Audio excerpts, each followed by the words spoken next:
રહ્યા છો Vadodara 24 hours news channel. હવે જોઈએ અગત્યના સમાચાર. હીટવેવને લઈ સ્કૂલ ઓફ કમિશનર કચેરીએ પણ પરિપત્ર કર્યો. ગરમીની સિઝનમાં શિક્ષણ કાર્ય 11 વાગ્યા સુધીમાં પૂર્ણ કરવા સ્કૂલોને તાકીદ. ઉનાળુ વેકેશન દરમિયાન કોઈ પણ ઓપન એર વર્ગો હાથ ન ધરવા સ્કૂલોને સૂચના. શિક્ષણ વિભાગની કમિશનર ઓફ સ્કૂલની કચેરી COS દ્વારા હીટવેવને લઈ શાળાઓની કેટલીક સૂચનાઓ આપતો પરિપત્ર પ્રસિદ્ધ કરવામાં આવ્યો છે, જેમાં COS દ્વારા રાજ્યની તમામ સ્કૂલોને સ્પષ્ટ સૂચના આપી છે કે ગરમીની સિઝન દરમિયાન શૈક્ષણિક કાર્ય 11 વાગ્યા સુધીમાં પૂર્ણ કરી દેવાનું રહેશે. એ સિવાય ઉનાળુ વેકેશન દરમિયાન કોઈ ઓપન એર વર્ગો હાથ ન ધરવા પણ તાકીદ કરાઈ છે. કમિશનર ઓફ સ્કૂલની કચેરી દ્વારા હીટવેવને લઈને રાજ્યની તમામ જિલ્લાની DO કચેરીને કરેલા પરિપત્રમાં જણાવ્યું હતું કે હીટવેવને સાયલન્સ ડિઝાસ્ટર તરીકે ગણવામાં આવતો હોવાથી જિલ્લાની કચેરી દ્વારા તાબા હેઠળની શાળાઓને સચેત કરવા માટે તથા જરૂરી કાર્યવાહી કરવા માટે જણાવવામાં આવે છે. આ ઉપરાંત શિક્ષકોની મદદથી બાળકોને હીટવેવની અસરો અને તેનાથી બચવાના ઉપાયોની સમજણ આપવા માટે પણ તાકીદ કરાઈ છે.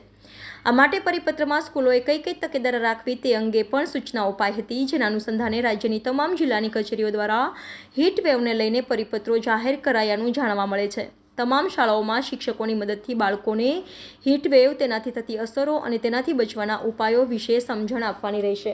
જે અત્યારે ગરમીની અસરો વર્તાઈ રહી છે તેને લઈને રાજ્ય સરકારની જે બેઠક મળેલી સેક્રેટરીએટ કક્ષાની, તેમાં તમામ વિભાગોને વિભિન્ન પ્રકારની સૂચનાઓ આપવામાં આવેલ છે હીટવેવ અંતર્ગત. તે અનુસંધાને શિક્ષણ વિભાગમાં જે સૂચનાઓ લાગુ પડે છે તેને લઈને કમિશનર કચેરી દ્વારા અત્રેની કચેરીને પરિપત્ર મોકલી આપવામાં આવ્યો છે, જેમાં દર્શાવ્યા મુજબ શાળાઓનો સમય સવારે 6 થી 11નો રાખવાનું સૂચન છે તથા સાથે સાથે બાળકોને ગરમીથી બચવા માટે એમને અવગત કરવા અથવા એમને એ બાબતે જ્ઞાન આપવું એ બાબતનો પણ તેમાં ઉલ્લેખ થયેલો છે.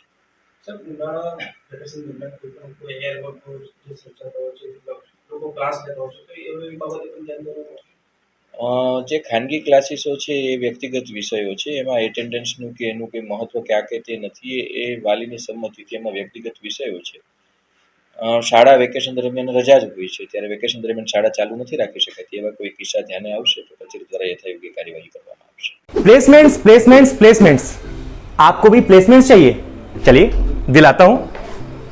हम इस वक्त मौजूद हैं सयाजीगंज में अरीना एनिमेशन में, जिसने देश को कई बड़े designers, 3D artist, web developer और डिजिटल मार्केटिंग एग्जीक्यूटिव्स दिए हैं. इनके साथ कोलैबोरेटेड हैं वडोदरा के 400 प्लस प्लेसमेंट पार्टनर्स, और इन सभी प्लेसमेंट पार्टनर्स की प्रायोरिटी है सिर्फ और सिर्फ अरीना. सिर्फ और सिर्फ अरीना ही क्यों? अरे भाई, इसमें कोई जैक वैक नहीं है, समझाता हूं. क्योंकि प्लेसमेंट पार्टनर्स को भी पता है कि अरीना में उनको सबसे अच्छे स्टूडेंट्स मिलेंगे. क्यों? क्योंकि यहाँ पर personality development, communication skills, resume writing और इसके साथ साथ मॉक टेस्ट भी कराए जाते हैं, ताकि जो रिक्रूटर है उसको डिजायर्ड कैंडिडेट और प्रिपेयर्ड कैंडिडेट पहले से ही मिल जाए. अरीना ने देश के कई शहरों में बड़ी स्ट्रेंथ में प्लेसमेंट्स भी कराए हैं. Cities like Mumbai, Delhi, Calcutta, Bangalore, Hyderabad. Placements के मामले में इन सिटीज में इनका दबदबा है. देश के बड़े बड़े स्टूडियोज, गेमिंग प्लेटफॉर्म्स और कंपनीज के साथ इनका कोलैबोरेशन है, और ये जर्नी 1-2 साल की नहीं, पूरे 27 साल की है. 27 साल का अरीना का भरोसा. तो देर किस बात की और टेंशन में क्यों जीना है? अरे आपके अपने शहर वडोदरा में एरीना है.